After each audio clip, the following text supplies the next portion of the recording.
মুহূর্তে আমি দাঁড়িয়ে আছি রংপুর জেলা স্কুলে। এখানে শিক্ষার্থীদের মাঝে কিন্তু আজ বই বিতরণী অনুষ্ঠান অনুষ্ঠিত হয়েছে। একটি বিষয় যেটি হচ্ছে যে গত বছরগুলোতে যেভাবে আনুষ্ঠানিকভাবে বই বিতরণ করা হতো, এবছর কিন্তু কিছুটা ভিন্নতা এসেছে, যার ফলশ্রুতিতে বই আনুষ্ঠানিকভাবে বই উৎসব করে না দিয়ে ক্লাসে শ্রেণীকক্ষে আমরা দেখেছি শিক্ষার্থীদের হাতে বই তুলে দেওয়া হচ্ছে। এইটি একটি বিষয়। আরেকটি বিষয় হচ্ছে যে আমরা যদি বলি প্রাথমিক পর্যায়ে এবং মাধ্যমিক পর্যায়ের সকল শ্রেণীর কিন্তু বই পাচ্ছে না। আমরা দেখেছি যেটি প্রাথমিক পর্যায়ের কিছু সংখ্যক বই কিন্তু এসেছে এখানে, এবং শিক্ষার্থীরা খুব আনন্দের সহিত সেই বইগুলো গ্রহণ করছে। আরেকটি বিষয় এখানে দেখা গিয়েছে, সেটি হচ্ছে যারা ষষ্ঠ শ্রেণী, সপ্তম শ্রেণী এবং অষ্টম নবম শ্রেণীর শিক্ষার্থী রয়েছে, তাদের মাঝে কিছুটা হতাশা দেখা দিয়েছে।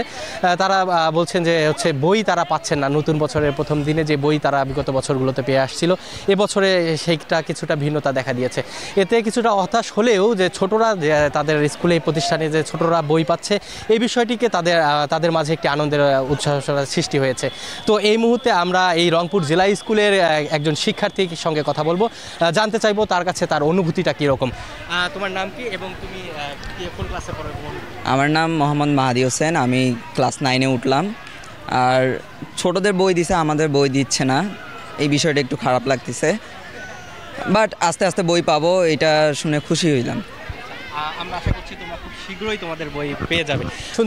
শুনছিলেন যে এই যে জেলা স্কুলের সাধারণ শিক্ষার্থী যারা রয়েছে, তাদের মাঝে কিন্তু সেই উৎসাহ উদ্দীপনাটি রয়েছে, যদিও বা তারা পাচ্ছে না, যারা পাচ্ছে না তারাও আনন্দিত। তো এই ছিল রংপুর থেকে বই বিতরণীর সর্বশেষ প্রস্তুতি।